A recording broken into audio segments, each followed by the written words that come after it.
In this video, we're going to talk about the top 3 personality traits that you need to be charismatic. Hey guys, welcome back to the channel. If you're new here, my name is Sid and I'm the author of the best-selling books Charisma Crush and Spark Your Inner Genius. And I'm also a certified expert in both neuroscience, neurolinguistic programming, and I've been featured on NBC, Fox, CBS, USA Today. What an intro, right? But all this to say, man, that I'm just someone who's really obsessed with self-improvement. And I love sharing what I learned through actionable, evidence-based strategies for anyone to use so it can close the gap between who you currently are and who you're capable of being. And I've been studying this whole personal development, specifically charisma thing, for over 10 years now. In that time, I've read 50 plus books. I spent over 40 grand of my own money on courses, on coaches, and fucking magic potions. And because when I started out, I just felt like I was invisible a bit to others. I felt just really unconfident, and because of that, I was very socially awkward. I was looking at old pictures of myself the other day, and I honestly cringed thinking about the person I used to be. I would idolize these charismatic people and think they were just born that way. But now, 10 years later, I've learned a lot of these strategies and tools that can be used to make someone more charismatic. And after doing that myself, I feel like I'm genuinely a likable person and that people are naturally drawn to me, especially when I want to turn on that charm. I've even spoken in multiple times in front of hundreds and hundreds of people. Instead of being nervous about these events, I know it's crazy to say this now, but I get excited about going on stage. So in this video, I really want to share with you the 3 key personality traits that helped me become more charismatic. And trust me, the last one is something that no one talks about, but it might be the most important. Trait 1 is see their soul. If you've been around the personal development block, I'm sure you've heard this quote, be more interested to be more interesting. It's from How to Win Friends and Influence People by that book by Dale Carnegie. But the reason I say see their soul is because I want you to go a bit further. I want you to go a step further than what Dale Carnegie is talking about. See, I want you to listen intently and hear every single word the other person is speaking. Like, lean into them and just really be genuinely, authentically interested in them. Almost like Neo in the Matrix, right? Try to see what's being said underneath the words. Turn your phone off, give them your 100% full attention, and stare at them with intent. And when you do that, when you give your whole focus, it really draws the other person in and you start to see beneath the words, and that's where the magic really happens. This is a big secret that introverts miss. See, introverts think that they're not good conversationalists because they just, they don't have like that witty lines or the charismatic jokes or those pickup lines, but that isn't true. See, you're just so caught up in your own freaking head that you're not hearing what the other person is saying. So if you fully focus on what they're saying, and you will automatically ask deeper questions to make them happy. It's almost like don't try to speak, try to listen, and speaking will happen on its own. And at the end of the day, who doesn't like talking about their passions and getting away from small talk? And that's what this whole thing's about. See, there's this concept in Japanese called ma. We learned this in NLP, and it changed fundamentally how I approach every single conversation. Ma loosely translates to negative space. And if you see how the character is written, I'll put up, in Japanese, I'll put up a picture here on the screen. The idea here is that the black lines don't make the image. It's the white space around it. Think about that for a moment. Like when you read something, it's not the black ink on the screen, it's the white space around it that makes the words. It's the white space that's the paintbrush. And we can stretch this concept out even further. And that's what I love about this concept, because it can apply to many other areas. See, it's not the notes in the song that make the music. It's the silence in between. Just like that, it's not the words being spoken in a conversation. It's the quiet moments in between that too. The gaps, the pauses.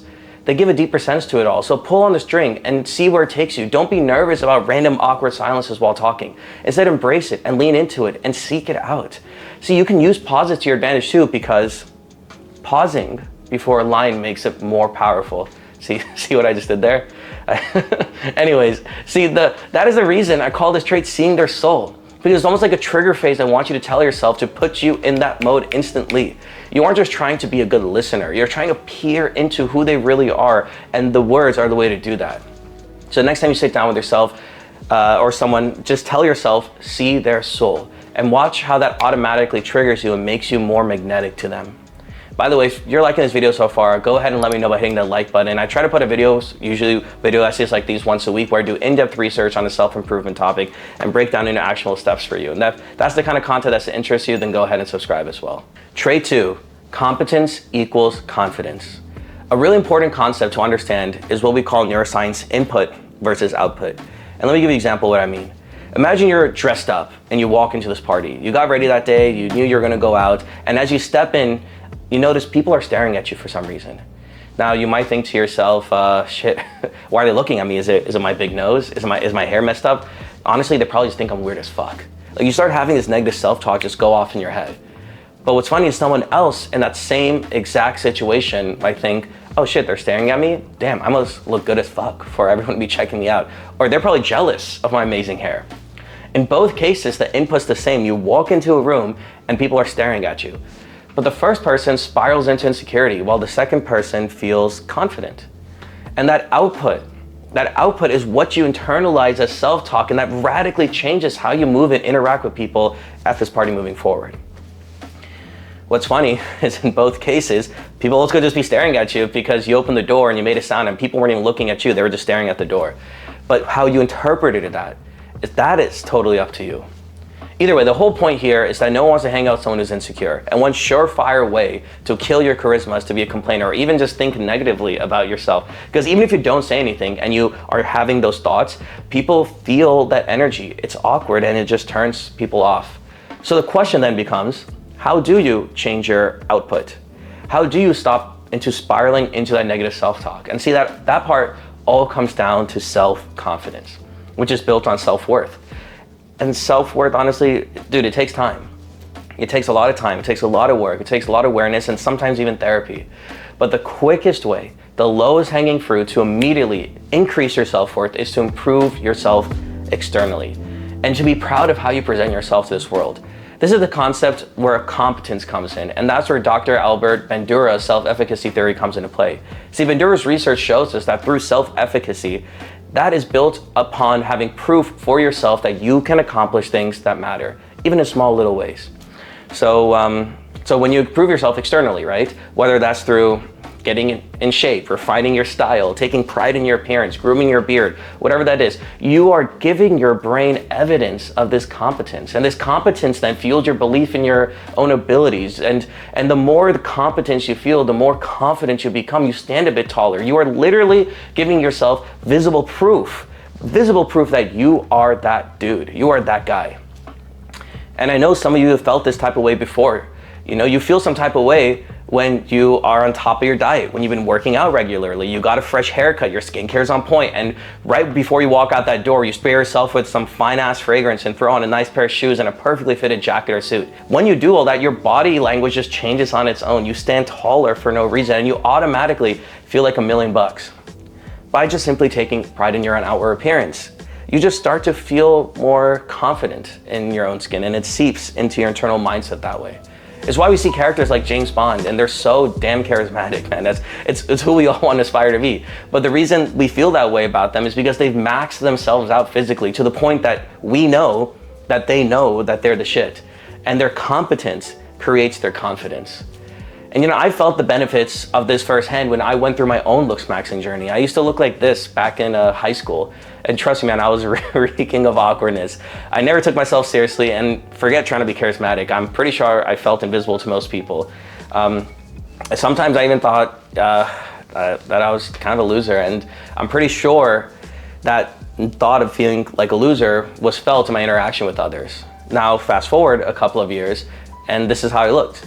After learning everything I could about skincare and grooming and style and fragrance and just other quick hacks on how to improve your appearance, suddenly, because I had changed this, which is once again something that's totally in your control, my interactions changed because I started carrying myself differently. I felt good about myself, and that confidence, it just translated to every part of my life. And trust me, man, it made all the difference. I felt better.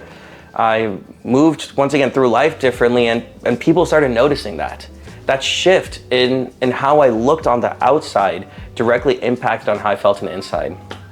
And by the way, if you're serious about leveling up your appearance and you want some personal advice from me, I'll leave a link down below where you can schedule a call with me. I would love to help you create a custom looks maxing game plan. Trait 3, change your energy source. There are 2 types of energy sources. There's physical, and then there's another layer that's a little deeper than that, which I call life's energy source. And before you get all woo-woo, let me explain what I mean. Physically, we energize ourselves in many ways, right? We use caffeine, sleeping well, working out. Some use drugs and alcohol as well, and they all work. They all definitely work. But the thing is that they all are temporary and they don't last forever. One bad night of sleep, you're already knocked off your game. But there is another way to energize yourself. Just like how Navy SEALs can go without sleeping for 4 or 5 days and still have the energy to perform at their peak level, or entrepreneurs who are just passionate about something, they don't need coffee to start their day. There's this like untapped power source that you can draw energy from, that it almost like it compels you to action, even when you're tapped out of all your physical energy. So we see guys like Kanye West, Elon Musk, David Goggins, and think they're whole freaking from like a different planet, with how much they're able to do and how much output, and to the point we even think they're crazy sometimes because they're just like freaking on and they're burning with fuel and fire. But I can guarantee you, bro, they're not trying to learn how to be charismatic. But if you meet them in person, they are incredibly magnetic and charismatic. And it's not because that they have some perfectly timed, witty one-liners, because they're tapped into that underlayer, that life's energy source. And the only way we can do that is to be in alignment with your purpose or passion. In Hinduism, we call this dharma, which is just your purpose, or the reason you're brought into life. It's this teleological, philosophical concept that even an acorn knows it needs to be an oak tree. And humans ourselves have this purpose, and you need to find it for yourself. Otherwise, you're going to just go through life without knowing what you could be. And that confusion, that gap, is where anxiety and depression all that sits in. See, when you surrender yourself to something greater than you, not just in like a religious sense, but like surrender yourself to a purpose in life, something that's greater than you. Once again, it can be a lot of things. Things just change. Whether that's you surrender yourself to your job or your family, or being an elite programmer, or an athlete, or a student, or whatever that mission is in your life right now, you walk and move through life in a very different way. And that is what's magnetic to others. The millions of lost souls who don't know their path and desperately trying to find it, you start to stand out from the crowd. You become the person who's not on autopilot. You're not that NPC, as you Gen Zers love to say. And I'm sure that's the thing. That's the thing. I know you felt this once again in this energy before in yourself. Maybe you can't sleep the night before a big presentation, or you're just working on a problem or a side passion, or this job interview that will change your life forever. Do you need coffee that morning? Or maybe, do you even honestly sleep that night before? If anything, somehow, without sleep, without coffee, without all these physical ways to energize yourselves, you are still sharper. You're actually more creative than ever, and you're ready to take on whatever's thrown at you that day. You begin to radiate this positivity, and even small shit like problems at work or relationships, they feel like a hiccup instead of being an absolutely massive, deal-crushing thing. Because you have bigger and better shit to focus on now. And like, do you really care about getting stuck in traffic, or that stupid fight with a girlfriend, or any of these small things that come in your life when you are on a different mission because you're passionately building your dream life? And while normally you would, because you don't have that focus, but this new focus, tapping into life's energy, comes this life's energy source, and suddenly nothing else matters. See, when you're tapped into that life force, you become I'm like making up words at this point, but you become like an invincibility mirror to others. Instead of being jealous or bringing other people down, you are so locked into your goals in this journey and your quest that you're passionately support and lift others up. Instead of shying away or worried about giving advice, or worried someone's going to copy your business idea, you're like machine gunning value. That's one way to put it for sure. But you're just giving so much freaking value to others because you genuinely care about seeing them succeed. It's almost like suddenly you move from a fixed mindset to a growth mindset, and you start seeing that there's enough pieces of the pie out there for everyone, and you can share with everyone. And trust me, man, like from all the things, the charismatic hacks that you've seen or read in books, there is no more charismatic quality than being a mirror to what is possible for others. People are simple creatures. At the end of the day, they just want to be around people who make them feel better about themselves. And that's why I'm like trying to call it an invincibility mirror, because others feel like a hero when they're around you. And you make them believe anything and everything is possible. And you make their biggest issues, their big fights with their family or girlfriend or at work, seem so small. And their largest dreams, their visions, their futures become achievable when they're around you. So if you take anything away from this video, let it be this idea. If you've been taking notes or whatever, write this down. If you can master the ability to make people feel like their best selves when they're in your presence, therein lies the true key to being truly and authentically charismatic. And by the way, guys, if you enjoyed this video, you're definitely gonna love this video over here where I break down in more detail exactly how to make people want you by paying the game of status and social proof this time. So check the video right over here. And if you want to connect me further, you can follow me on Instagram at Sid Chawla. Sign up for my free monthly newsletter at sidchawla.com/newsletter, where I share the very best personal development insights I've come across recently. And then until next time, friends, subscribe, like this video, and keep crushing it.